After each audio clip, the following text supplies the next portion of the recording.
Hi everyone, कैसे आप सब। उम्मीद करता हूँ आप सब ठीक होंगे और उम्मीद करता हूँ जो आपकी प्रिपरेशन है वो भी सही जा रही होगी। तो बिल्कुल जो हमारा इंग्लिश का फाउंडेशन बैच है उसको हम कंटिन्यू करेंगे। हमने दो टॉपिक ऑलरेडी अपलोड किए हैं, नाउन और प्रोनाउन, जिसमें हमने कंसेप्ट भी जाना, टाइप्स भी जाने, रूल्स भी जाने और उसके साथ साथ हमने एमसीक्यूज भी किए। तो ये जो फाउंडेशन बैच है ये आपका बिल्कुल ए टू जेड है। यहाँ पे जो आपको पेड बैचेस में कंटेंट मिलता है, पेड कोर्सेज में कंटेंट मिलता है, वो आपको यहाँ पे हम फ्री प्रोवाइड करते हैं। और ये जो पीडीएफ होते हैं ये टेलीग्राम चैनल पे भी शेयर कर दी जाती है। ठीक है, तो बिल्कुल इसी को हम कंटिन्यू करेंगे। आज का जो नेक्स्ट टॉपिक है वो वर्ब है। वर्ब होता क्या है, इसके टाइप्स क्या है, इसके रूल्स क्या है, और जो सब्जेक्ट वर्ब एग्रीमेंट क्या होता है, उसके एमसीक्यूज क्या होते हैं, वो हम सब इस टॉपिक में जानेंगे। ठीक है, तो चलिए जी स्टार्ट करते हैं।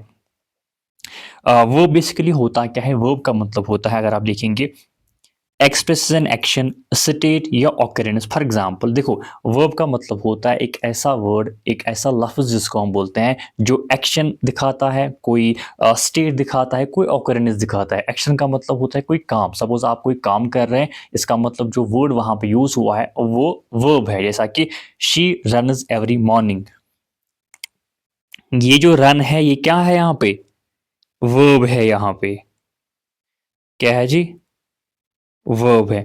मतलब कि वो हर सुबह रन करती है, दौड़ती है। तो ये जो दौड़ना होता है ये काम है, ये एक्शन है। तो इसको हम क्या बोलते हैं, वर्ब बोलते हैं। ये बेसिकली एक्शन यहाँ पे। इसी तरह दे आर हैप्पी। अच्छा, ये जो आर यहाँ पे क्या है, आर क्या है यहाँ पे बताओ। आर भी यहाँ पे वर्ब है, लेकिन वर्ब का क्या फॉर्म है कि इसको हम क्या बोलते हैं, हेल्पिंग वर्ब। हेल्पिंग वर्ब इसको हम बोलते हैं, ये ऑक्सिलरी वर्ब इसको हम बोलते हैं। ठीक है, आर भी वर्ब है, लेकिन कौन सा फॉर्म ऑफ वर्ब है, हेल्पिंग वर्ब है, वो हम आगे जानेंगे। ठीक है जी। तो ये जो आर यहाँ पे देयर हैप्पी, मतलब कि वो खुश है। यहाँ पे बेसिकली अगर हम देखेंगे तो कोई एक्शन तो यहाँ पे है नहीं, कोई काम तो वो नहीं कर रहे, बट ये एक स्टेट है। मतलब कि ये एक कंडीशन है, ये एक हम कह सकते हैं कि सिचुएशन है। ठीक है, तो ये जो चीज होती है इसको भी हम वर्ब बोलते हैं। यहाँ पे जो आर है यहाँ पे एज ए वर्ब यूज हुआ है। ठीक है, इसी तरह इट रेन यस्टरडे, कल जो है बारिश हुई है। ये जो बारिश होना एक एक इंसिडेंट था, एक ऑकरेंस थी। तो इसको भी हम क्या बोलते हैं, जो रेन यहाँ पे क्या यूज हुआ है, एज वर्ब यूज हुआ है। तो वर्ब जो होता है एक्शन भी दिखाता है, कोई काम आप कर रहे हैं। स्टेट मतलब कौन किस कंडीशन में है आप, किस सिचुएशन में है आप, क्या आप खुश हैं, क्या आप सदमे में है, तो उसको भी हम जो है वर्ब बोलते हैं। और ऑकरेंस मतलब कि कोई हादसा हुआ है, कोई इंसिडेंट हुआ है, तो उसको भी हम वहां पे जो वर्ड यूज हुआ है उसको भी हम वर्ब बोलते हैं। तो वर्ब इज अ वर्ड। ये वर्ब एक ऐसा वर्ड है जो आपके एक्शन, आपके स्टेट या आपकी ऑकरेंस को एक्सप्रेस करता है, उसको हम बोलते हैं वर्ब। ठीक है, तो इसके हम टाइप्स क्या है, टाइप क्या क्या है वो भी हम पढ़ेंगे। देखो, जो टाइप जनरली जो वर्ब होता है इसके दो टाइप्स होते हैं। एक आपका आता है फाइनाइट और नॉन फाइनाइट। ये जो फाइनाइट है इसको हम मेन वर्ब भी बोलते हैं, और ये जो नॉन फाइनाइट है इसको हम क्या बोलते हैं, एडिशनल वर्ब। तो कहने का मतलब ये जो एडिशनल वर्ब होता है ये मेन वर्ब के अलावा एक और वर्ब होता है एक सेंटेंस में, उसको हम बोलते हैं non finite verb. Sorry, it is non finite. It is non finite, not it is finite, it is non finite. Finite का मतलब होता है मेन वर्ब, जैसे कि यहाँ पे रन क्या है, मेन वर्ब है। ठीक है, इसके बाद सपोज कई सेंटेंस ऐसे भी होते हैं जहाँ पे एक और वर्ब होता है, वो जो वर्ब होता है उसको हम बोलते हैं नॉन फाइनाइट। अब इनमें क्या क्या चीज है, क्या क्या डिफरेंस है हम पढ़ेंगे। देखो, फाइनाइट वर्ब जो होता है ये सेंटेंस के साथ डायरेक्टली लिंक होता है, सेंटेंस के साथ डायरेक्टली रिलेट होता है, और ये टेंस के साथ चेंज होता है, नंबर के साथ चेंज होता है या पर्सन के साथ चेंज होता है। ठीक है, और ये टेंस दिखाता है, ये सब्जेक्ट के साथ एग्री करता है, नंबर के साथ, पर्सन के साथ। ठीक, तो फाइनाइट वर्ब वो इसको पहले तो हम क्या बोलते हैं, एक और नाम है इसका मेन वर्ब। जो सेंटेंस का एक मेन वर्ब होता है, प्राइमरी वर्ब होता है। ठीक है, और ये जो वर्ब होता है ये डायरेक्टली सब्जेक्ट के साथ रिलेट होता है। ये सब्जेक्ट अगर चेंज होगा तो ये वर्ब भी चेंज होता है। अगर पर्सन, कोई नंबर है, कोई टेंस है, वो चेंज होता है तो ये वर्ब भी चेंज होता है। तो ये इसको हम बोलते हैं फाइनाइट वर्ब। तो एग्जाम्पल क्या है, suppose she write is a letter. She write is a letter, ये राइट क्या है भाई, it is a finite verb. Finite verb, she writes a letter, वो राइट जो लेटर है वो लिखती है, ये किस टेंस में, प्रेजेंट टेंस में। अब सपोज मैं आपको बोलता हूँ कि इसको हम पास्ट टेंस में कन्वर्ट करते हैं, पास्ट टेंस में अगर हम इसको कन्वर्ट करते हैं, इसको हम क्या लिखेंगे, शी रोट ए लेटर, उसने लेटर लिखी थी, ठीक है। तो ये जो राइट है इसको हमने किस में कन्वर्ट किया, सेकंड फॉर्म ऑफ वर्ब या पास्ट फॉर्म ऑफ वर्ब में। क्यों, क्योंकि देखो ये यहाँ पे लेटर लिखती हैं प्रेजेंट टेंस में। अब मैं आपको बोलता हूँ कि उसने लेटर लिखी है, तो आप क्या लिखेंगे, शी रोट ए लेटर। तो ये जो वर्ब है ये चेंज हुआ, टेंस के हिसाब से चेंज हुआ। पहले तो इसमें प्रेजेंट टेंस था, अगर हमें पास्ट टेंस कन्वर्ट करना है तो ये वर्ब को भी हमने चेंज करना है। राइट को हमें क्या लिखना है, रोट लिखना है। इसी तरह अगर मैं आपको बोलता हूं आई, सपोज मैं आपको बोलता हूं मैं लेटर लिखता हूं, मैं क्या बोलूंगा, आई राइट ए लेटर।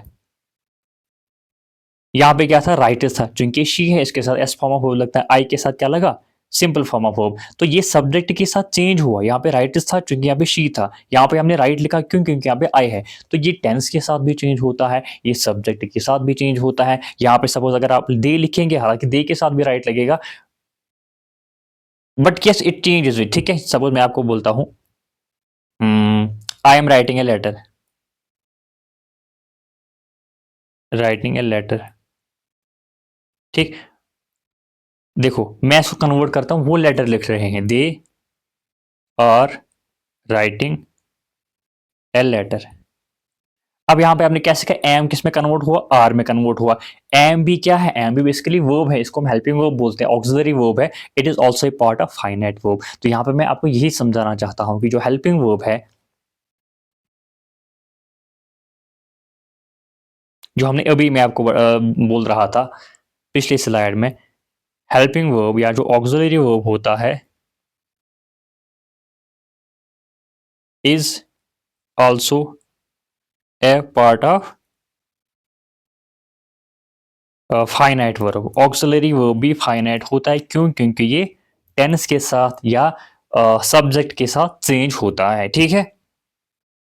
इस तरह कुछ एक और एग्जांपल है, दे प्लेड फुटबॉल, उनने फुटबॉल के लिए पास्ट टेंस में है। अगर सपोज हमने इसको प्रेजेंट टेंस में कन्वर्ट करना होगा, हम क्या बोलेंगे, दे प्ले फुटबॉल, सिंपल। तो ये जो प्लेड है किसमें कन्वर्ट हुआ, प्ले में कन्वर्ट हुआ। प्लेड यहाँ पे पास्ट टेंस में था, प्ले यहाँ पे प्रेजेंट टेंस में है, तो ये टेंस के साथ चेंज हुआ। आई एम लर्निंग इंग्लिश, मैं इंग्लिश सीख रहा हूं। अगर मैं आपको बोलता हूं कि इसको आप ये किस में बेसिकली यहाँ पे है, प्रेजेंट टेंस हम पढ़ेंगे, डिटेल के साथ पढ़ेंगे, प्रेजेंट कंटिन्यूअस टेंस में है, ठीक है। मैं आपको बोलता हूं इसको आप कन्वर्ट करो पास्ट कंटिन्यूअस में, आप क्या बोलेंगे, आई वाज लर्निंग इंग्लिश, मैं इंग्लिश सीख रहा था, ठीक है। तो ये जो एम है किसमें कन्वर्ट हुआ, वाज में कन्वर्ट हुआ, ठीक है जी। तो कहने का मतलब है ये जो फाइनाइट वर्ब्स हैं ये टेंस के साथ चेंज होते हैं, नंबर के साथ चेंज होते हैं, सब्जेक्ट के साथ चेंज होते हैं, और ये कभी भी कांस्टेंट नहीं रहते हैं, ठीक है। इससे आपको ये पता चलता है कि टेंस कौन सा है। सपोज यहाँ पे शी राइट्स अ लेटर, आपको इस राइटर्स ने क्या बोला कि भाई ये पास्ट प्रेजेंट टेंस में है, ठीक है, और ये सब्जेक्ट के साथ एग्री करते हैं। दे प्लेड फुटबॉल, ये प्लेड ने आपको क्या बोला, प्लेड ने आपको ये बोला कि भाई साहब ये पास्ट टेंस में है। आई एम लर्निंग इंग्लिश, ये आई एम लर्निंग ने आपको क्या बोला कि भाई ये प्रेजेंट कंटिन्यूअस में है। तो ये जो फाइनाइट वर्ब्स है इससे हमें ये भी पता चलता है कि जो सेंटेंस है उसका टेंस कौन सा है, ठीक है। अब नेक्स्ट टाइप ऑफ वर्ब क्या है, नॉन फाइनाइट वर्ब। अब नॉन फाइनाइट वर्ब क्या होता है, बेसिकली ये additional form of additional verb होता है।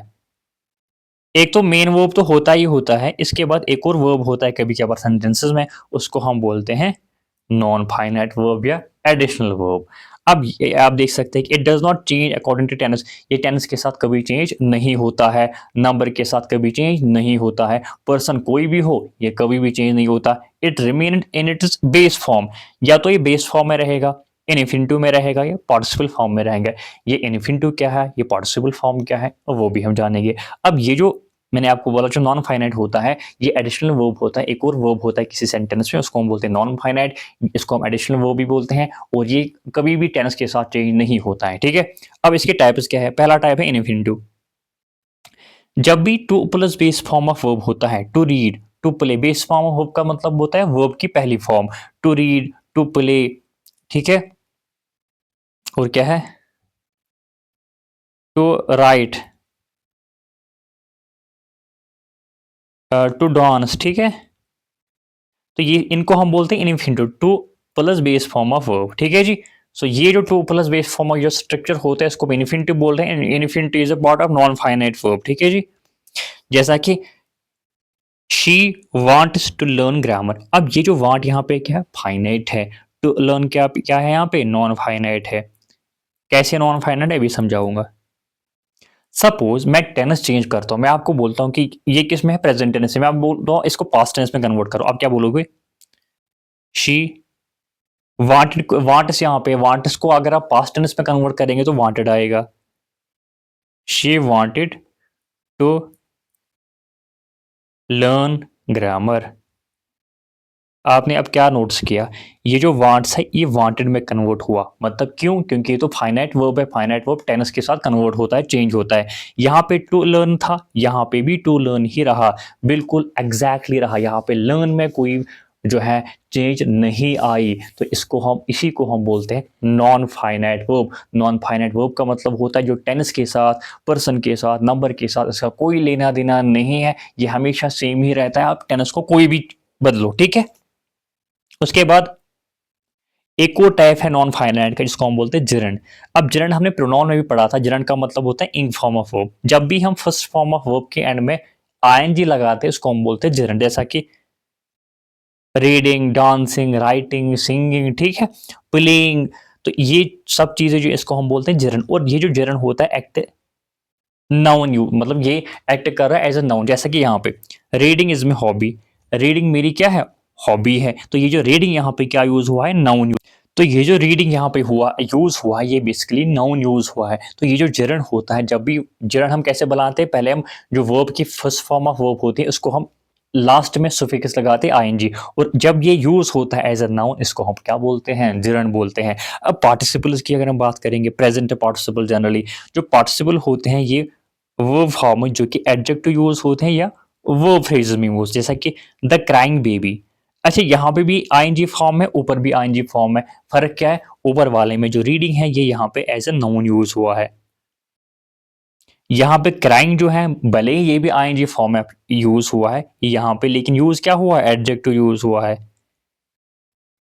द क्राइंग बेबी, मतलब बेबी क्या है, नाउन, क्राइंग उसको क्या बनाता है, एडजेक्टिव बनाता है। तो क्राइंग यहाँ पे एज ए एडजेक्टिव यूज हुआ है। तो ये भी जो है नॉन फाइनाइट पे आता है, ये भी टेंस के साथ कभी चेंज नहीं होता है, ठीक है। अगर सपोज मैं आपको बोलता हूँ reading is my hobby, reading मेरी हॉबी थी, अगर मैं इसको पास्ट टेंस में कन्वर्ट करूंगा या इसको हम कैसे कैसे लिखेंगे, reading was my hobby.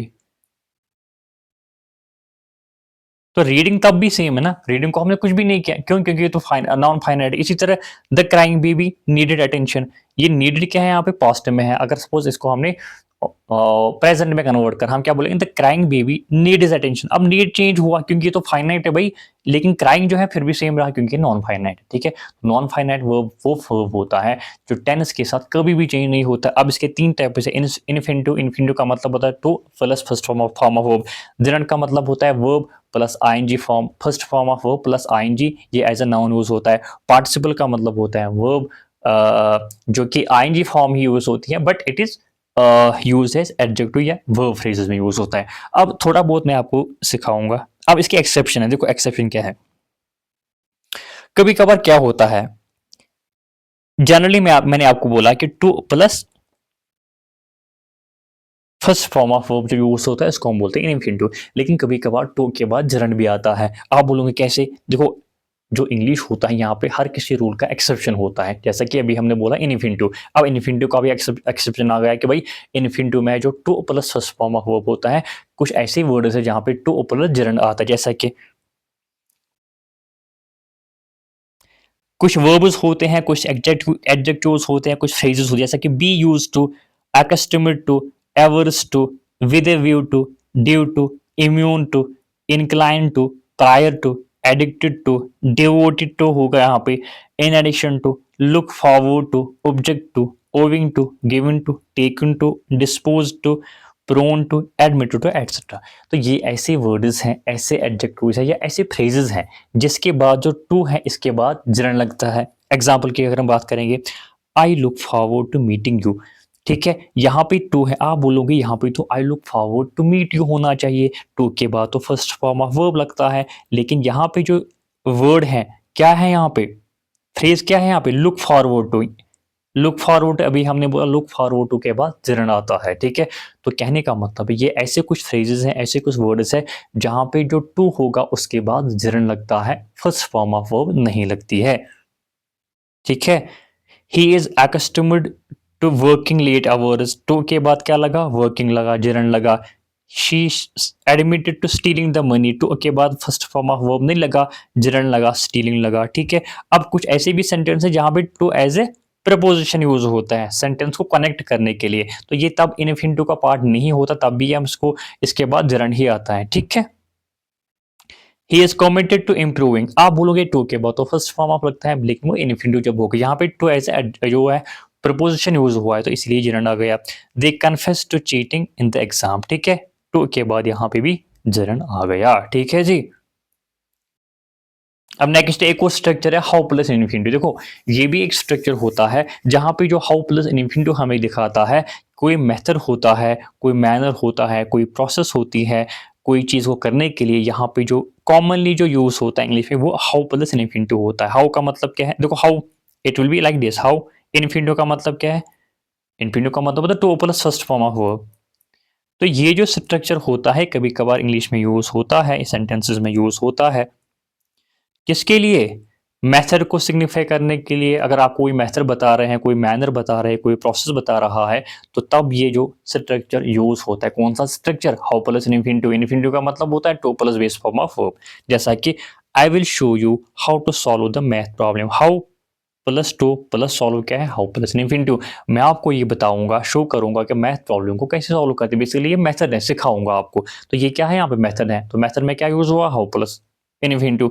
She explain how to speak confidently in public, उसने एक्सप्लेन किया कि पब्लिक में आप कैसे जो है कॉन्फिडेंस के साथ बात कर सकते हैं। तो कोई भी चीज को कैसे करना है उसको हम क्या बोलते हैं, मैनर बोलते हैं। तो यहाँ पे क्या है, मैनर है। Can you tell me how to apply for visa, क्या आप मुझे बता सकते हैं कि वीजा के लिए कैसे अप्लाई करते हैं। ये बेसिकली क्या है, प्रोसेस। प्रोसेस का मतलब होता है जब आप बहुत सारे स्टेप्स होते हैं काम में, तो उस स्टेप्स को हम क्या बोलते हैं, प्रोसेस, ठीक है। तो ये क्या यहाँ पे मतलब कि मुझे वीजा के लिए कैसे अप्लाई करना है, क्या मुझे पहले कौन सा स्टेप लेना है, उसके बाद क्या करना है, उसके बाद क्या करना है, ये बेसिकली क्या है, यहाँ पे प्रोसेस है। तो प्रोसेस में भी हाउ प्लस इन्फिनिटिव लगता है, ठीक है। अच्छा जी, मैंने कुछ यहाँ पे वर्ब लाए हैं। ये यहाँ पे थोड़ा बहुत ये जो है ना कन्फ्यूजन होता है कि बेसिकली ये वर्ब की फर्स्ट फॉर्म क्या होती है, सेकंड क्या होती है, थर्ड क्या होती है और फोर्थ क्या होती है। फोर्थ फॉर्म ऑफ वर्ब भी होता है, वो आप देखेंगे। आप देखो वर्ब की चार फॉर्म्स होती हैं। पहली होती है वर्ब की फर्स्ट फॉर्म जिसको बेस फॉर्म भी बोलते हैं। उसके बाद V2 मतलब सेकंड फॉर्म ऑफ वर्ब जिसको पास्ट फॉर्म भी बोलते हैं।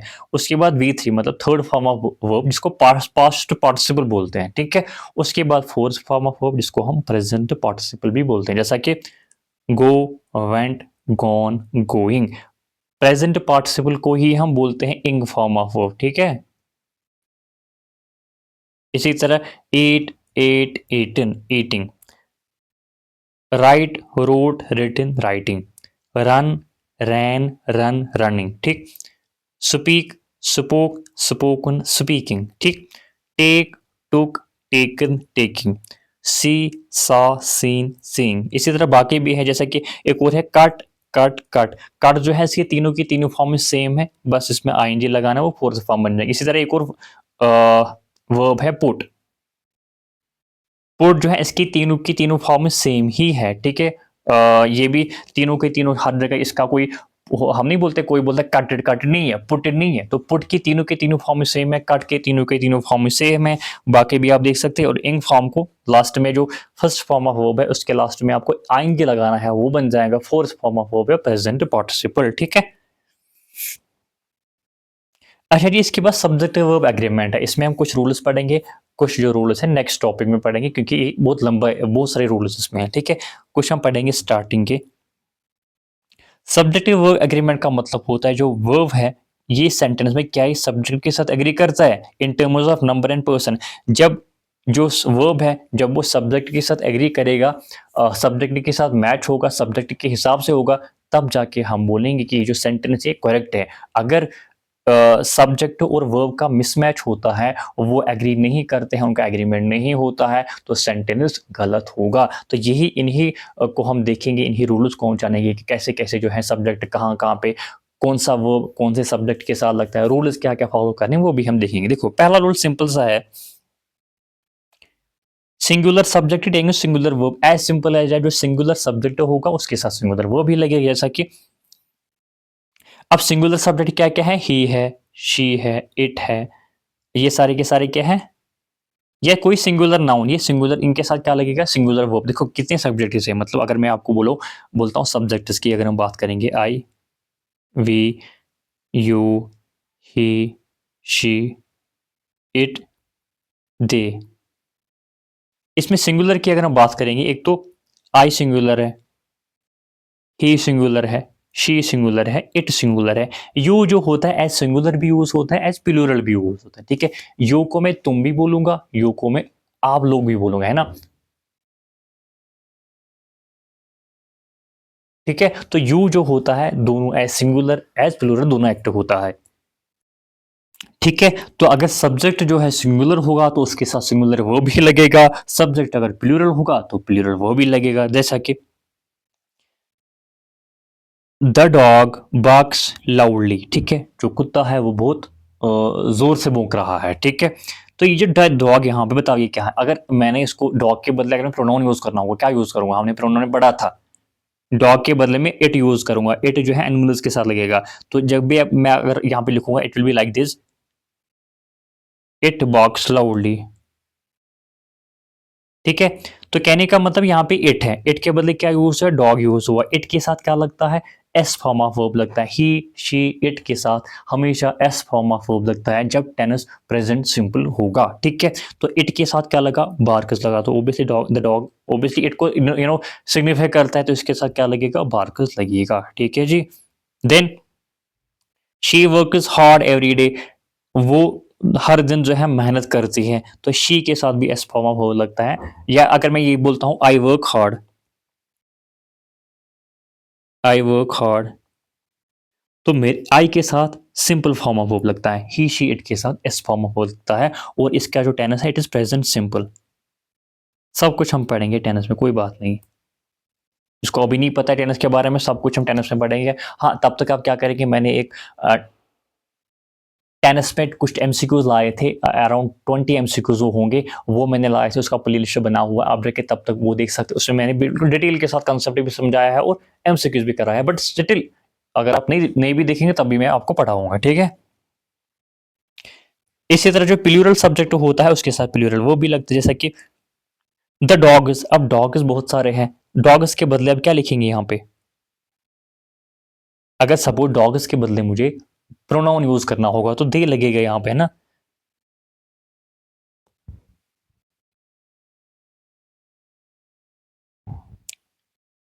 दे लगेगा, और दे क्या है, प्लूरल है, तो इसके साथ सिंपल फॉर्म ऑफ वर्ब लगते हैं, कोई एस नहीं लिखता, तो बार्क होगा सिंपली। ठीक है, they work hard every day, तो दे क्या है, प्लूरल है, वर्क क्या है, प्लूरल फॉर्म है। तो इट इज नॉट लाइक, अगर कुछ लोग कंफ्यूजन होते हैं, शायद उनको लगता है कि जो वर्क है वो सिंगुलर है और जो वर्क्स है वो प्लूरल है, तो ऐसा बिल्कुल भी नहीं है। ठीक है, तो ये वर्क जो होता है ये बाकी सब्जेक्ट के साथ लगता है और ही शीट के साथ एस फॉर्म ऑफ वर्क लगता है, तो यहाँ पे ऐसा नहीं कि ये जो वर्क है सिंगुलर है, वर्क जो है वो प्लूरल है। ठीक है, अब नेक्स्ट जो रूल है वो क्या बोल रहा है कि जो एंड जब भी दो सब्जेक्ट्स को कंबाइन करेगा तो जो वर्ब होगा वो प्लूरल होगा। बेसिकली यही जो टाइप है ना, ये हमने प्रोनाउन में भी इसके रिलेटेड जो है रूल्स पढ़े थे। When two subjects are connected by and the verb is plural, verb क्या होगा, प्लूरल होगा, क्यों, क्योंकि दो लोग हैं, John and Mary are coming to the party, John and Mary जो है वो पार्टी में आ रहे हैं, तो ये यहाँ पे क्या है, दो लोग हैं, एंड के साथ कनेक्ट हुए हैं, तो आर यहाँ पे लगा, आर क्या है, प्लूरल है। इसी तरह एप्पल्स एंड ऑरेंजेस, दो सब्जेक्ट्स है एंड कनेक्ट किया है तो मेक आएगा। ठीक है, अगर सपोज अगर सिंगुलर होगा, एप्पल के साथ क्या लगता, मेक लगता। ठीक है, तो यहाँ पे चूंकि प्लूरल है तो मेक लगा। ठीक है जी, अब यहाँ पे एक्सेप्शन है, एक्सेप्शन क्या है, एक्सेप्शन क्या है भाई, जब भी एंड दो सिंगुलर सब्जेक्ट्स को कनेक्ट करता है और वो जो दोनों के दोनों सब्जेक्ट्स एक ही इंसान है, एक ही चीज़ है, तो जो वर्ब होगा वो सिंगुलर होगा। बेसिकली हमने ये प्रोनाउन में भी पढ़ा था। वहाँ पर भी मैंने आपको बोला था अगर एंड दो सब्जेक्ट्स को कनेक्ट करता है और दोनों के दोनों सब्जेक्ट्स एक ही इंसान है, एक ही चीज़ है, तो वहाँ पे जो प्रोनाउन होगा वो भी सिंगुलर होगा और जो वर्ब होगा वो भी सिंगुलर होगा। ठीक है? The principal and teacher is arriving soon. यहाँ पे आपको ये इज से क्या पता चला? अब इज क्या है? यहाँ पे सिंगुलर है। आपको यहाँ पे ये पता चला जो प्रिंसिपल है और टीचर है ये एक ही इंसान है। जब भी एंड दो सब्जेक्ट को कनेक्ट करता है वो एक ही इंसान होंगे तो सिंगुलर वो भी होगा और सिंगुलर प्रोनाउन भी होगा। ठीक है? अब रूल नंबर फोर क्या बोलता है? जब भी दो सिंगुलर सब्जेक्ट्स है, प्रेसीडर का मतलब होता है उनके पहले अगर ईच आता है, एवरी आता है तो उनके साथ सिंगुलर वर्ब होता है। बेसिकली ये जो ईच और एवरी है ना, ये एम्फेसाइज करता है इंडिविजुअलिटी पे। मतलब कि इट इज नॉट लाइक कि ईच जो होता है वो सिंगुलर है, एवरी भी सिंगुलर है। ईच जब हम बोलते हैं इसका मतलब एक इंसान, एवरी का मतलब भी होता है एक इंसान है, एक चीज। तो एवरी और ईच दोनों के दोनों सिंगुलर है तो वर्ब भी क्या लगेगा? सिंगुलर ही लगेगा। ठीक है? Every boy and girl was ready. ठीक है? वाज क्या है? सिंगुलर है। ठीक, तो सिंगुलर वर्ब लगा। Each boy and girl is required to submit their assignment. ठीक है? ईच यहाँ पे क्या है? बॉय एंड गर्ल दो सब्जेक्ट है, इनके पहले क्या है? प्रीसीड क्या हुआ है? ईच हुआ है। ईच क्या है? सिंगुलर है, तो क्या होगा? सिंगुलर वर्ब होगा। यहाँ पे क्या है? इज आया तो सिंगुलर वर्ब आया। ठीक है? Every student and teacher, student and teacher से पहले क्या आया? एवरी आया। एवरी क्या है? सिंगुलर है, तो यहाँ पे क्या है? वाज प्रेजेंट, वाज क्या है? सिंगुलर है। ठीक है? Every book and notebook, book और नोटबुक दो सब्जेक्ट्स है, इस इनसे पहले क्या आया है? एवरी आया है। एवरी क्या है? सिंगुलर है, तो यहाँ पे क्या है? Is on the shelf, is भी सिंगुलर है। तो कहने का मतलब है कुछ चार रूल्स जो हमने पढ़े। ठीक है? सिंगुलर के साथ सिंगुलर आता है, प्लूरल के साथ प्लूरल आता है। एंड अगर कनेक्ट करेगा दो सब्जेक्ट्स को तो प्लूरल आएगा, लेकिन अगर एंड दो सब्जेक्ट्स को कनेक्ट करेगा जो दोनों के दोनों सब्जेक्ट्स एक ही इंसान है या एक ही चीज है, तब जो है सिंगुलर वर्ब, सिंगुलर प्रोनाउन लगेगा। ईच और एवरी अगर किसी भी दो सब्जेक्ट्स के पहले आते हैं तो वो जो है बेसिकली सिंगुलर होते हैं, तो वो भी सिंगुलर आएगा और प्रोनाउन भी सिंगुलर आएगा, जो हमने प्रोनाउन के रूल्स में पढ़ा था। ठीक है? So these were the four rules जो हमने डिस्कस किए। इसके बाद बहुत सारे और भी रूल्स हैं जो हम नेक्स्ट टॉपिक में पढ़ेंगे। फिर जो उसके बाद आने वाला वीडियो होगा उसमें हम बिल्कुल एमसीक्यूज पढ़ेंगे, सो दैट कि आपको ये जो टॉपिक है बिल्कुल क्लियर होगा, इसमें कोई भी चीज़ नहीं जो है रहना चाहिए। ठीक है? तो चलिए, अगर आप चैनल पे नए आए हैं तो चैनल को सब्सक्राइब करना ना भूलें, एंड अपने जो दोस्त हैं उनके साथ भी इसको शेयर कर सकते हैं। जो भी जेके पीएसआई किसी और एग्जाम की तैयारी कर रहे हैं, सबके लिए इंपॉर्टेंट है। जेके एसएसबी एसएससी बैंकिंग कोई भी एग्जाम हो, it is very important for those very exam. Thank you so much.